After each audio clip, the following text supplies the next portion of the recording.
Hi and Assalamualaikum. My name is Mr. Shafullah bin Muhammad Nasir, or I am better known as Mr. Shai among my students.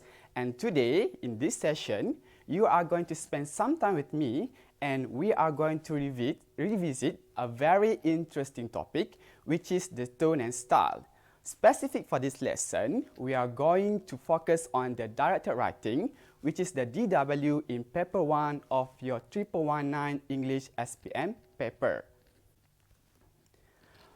My dear student, tone and style is very important in the speaking and written setting. Let me give you a very clear and simple example of this. Let's consider these two situations. Now, you can see two pictures on the screen.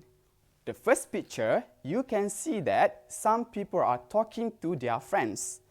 And in the second picture, you can see some students are talking to their principal. Now, let me ask you this. When you speak to your friends, do you use the same choice of words or do you use the same tone similar to your principal or your teacher? I believe you are not using the same choice of words or tone when you speak to these two groups of people. When you speak to your friends, you usually use informal words or informal tones. Whereas, when you speak to your teacher or to your principal, you are likely to use more formal words or formal phrases. My dear students, tone and styles are used differently in different settings. For example, we use formal language in situations that are serious or that involve people we don't know well. Let me give you an example of this. When you speak to your teachers or when you speak to an authority figures, a person who is more superior than you, you are likely to use more formal words and phrases. Whereas, when you are speaking to your friends or even to your family members, you use informal language because when you use informal language, you are likely to be closer to that person. Okay? So, when you speak to your family and friends, you use common jargons, you use colloquial phrases, contractions, and less formal words. Okay, but you need to be aware that when you speak to someone who is superior to you, you cannot be too informal. You need to maintain your formality. Dear students, these rules applies the same in your writing. Okay, so the formality should be there when you write a piece of writing. For example, when you are writing an email or when you are writing a letter to a friend of yours, you can be casual, means that you can be informal. When you are writing to them, you can use informal words or informal phrases because the person you are addressing is your friend. So, it is acceptable for you to use informal words and phrases. However, when you are addressing someone who is superior to you, for example, when you are writing a report to your teacher or even to your principal, you need to have a level of formality. Okay, it is similar when you are writing an article or a speech. The formality needs to be there because these persons are in a formal context. Next. My dear students, in your English SPM paper 1, the first part, which is part A, the DW, directed writing, it requires you, the candidate, to write a piece of writing with some levels of formality. Usually in this part, you are required to write either a report, a letter, an article, or even a speech. Alright, so you might be asking me, how can we tackle the formality while writing the directed writing? I have a tip for you here. While you are writing your directed writing, you can use appropriate diction which will help you to tackle the formality of your writing. So, the diction here means the word choice. Okay? When you write, you need to use diction which is suited for the type of the task or the assignment. For example, as I have mentioned before, when you are writing to a friend of yours, you can use words which is informal because you are addressing your friends. But when you are writing a report and you are addressing the report to your principal who is more superior than you, you need to use dictions or word choice which suit to that format, which is the report. Therefore, your words of choice needs to be formal. My dear students, more formal diction you commonly involve longer words, alright? Whereas more informal diction commonly involve shorter words. I will give you an example after this. Alright, so how can you identify whether the diction is formal or informal? Most dictionaries indicate very formal and formal words. Alright, you can see this in the dictionary. Alright, my dear students, now let's take a look at the examples. I will use the word try and endeavor here. Now, can you guess which one is a formal diction and which one is a casual or an informal diction?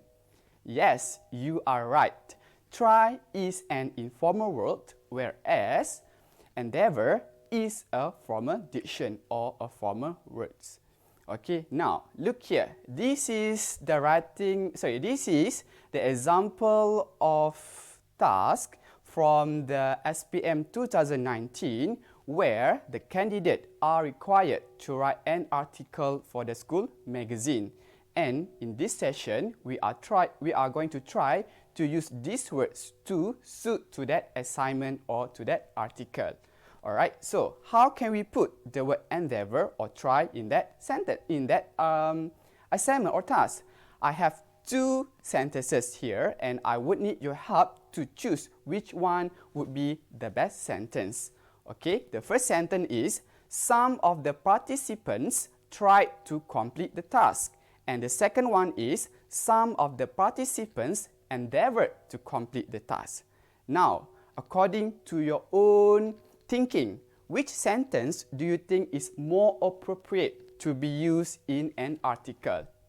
Yes, definitely. The latter sentence, which is sentence number 2, is better to be used in writing an article because the word endeavored has a level of formality. But bear in mind that the first sentence, some of the participants tried to complete the task, has no error. You can still use this sentence in your writing, but the second sentence is more suitable. Now, I have here another examples of formal English phrases that you might want to use in your writing. Okay, let's go one by one. So, we have the first one, which is purchase. Purchase is formal, whereas the similar meaning of the word purchase, which is buy, is informal. The participants were allowed to purchase their meals before going into the park. Okay, so if you want to make this sentence to be more informal, you can change. The participants were allowed to buy their meals before going into the park. Similar to the second example, which is apprehended, which means caught in informal diction. Alright, you can use the sentence such as, the policeman apprehended the accused outside the supermarket. Now, can you help me to change this sentence into informal tone? Yes, you can say, the policeman caught the accused outside the supermarket. Let's move on to the next example. We have here the next example, which is commence, or it means start. Okay, so basically commence and start is similar. Just that commence is formal, whereas start is informal. Okay, the example of sentence that you can use is, the activity will commence in 2 minutes. Or if you want to tone down to make it more informal, you can say, the activity will start in 2 minutes. Alright, the next example we have here is resume, or it means started again. I have an example here. The session resumed after participants had their break.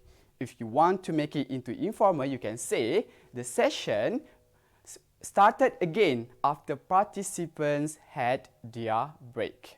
Now, let's move on to the next example.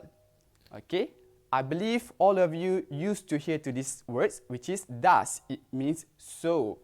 One of the participants had food allergy. Thus, he did not have the chance to try the meal. This sentence has a level of formality. Therefore, it is suitable to be used in reporting or in writing an article or even a speech. Okay, so we have got another sentence, which is, I regret to inform you that we are unable to. This sentence has a very formal tone because we use the word I regret to inform you and unable to.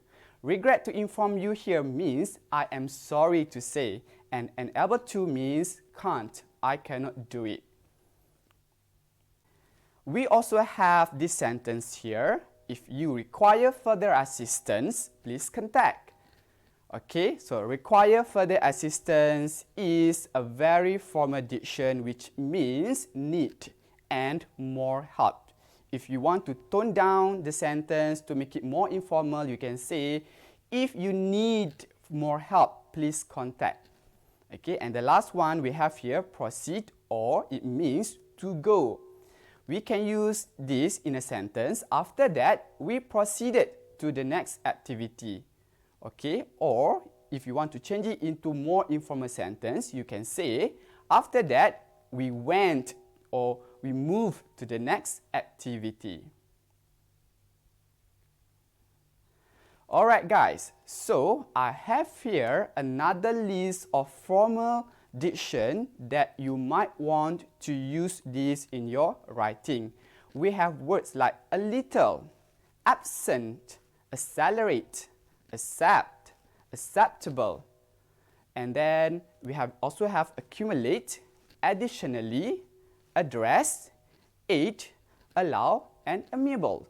All these words has a very formal tone, and it is very advisable for you to use this kind of words or diction when you are writing a piece of writing which require you to use a very formal words. Okay, for example, in your report, in your speech, or even in your article. Okay, you might want to come back to this session afterwards to have a screenshot of this image for your reference. Okay guys, so I have a few tips for you regarding tone and styles. Okay, first of all, look out for diction that you think will help you in your writing, particularly with your DW. I believe all of you have got access to the internet. You have your teachers to help you. Thus, please use their help to find some good diction that you might want to use in your writing. Okay, you might want to keep that in your book so that you can always refer to it whenever you are writing, because this will help you to produce a very good directed writing using a very good diction with a good level of formality. Alright, but bear in mind, do not simply use any diction simply because they appear bombastic to you. Okay, remember, this bombastic word will not help you if you don't know how to put that words in a good or in the correct context. Okay, all words should be in the correct context so that it will help you to deliver the message that you want to deliver. Okay, and the last one, practice writing using the diction and let your teacher read your writing. Why? Because remember, practice makes perfect. By practicing more, you will help yourself to produce a very good piece of writing. I think that is all for now, and I hope you will gain something from my session, and I wish you all the best for your SPM.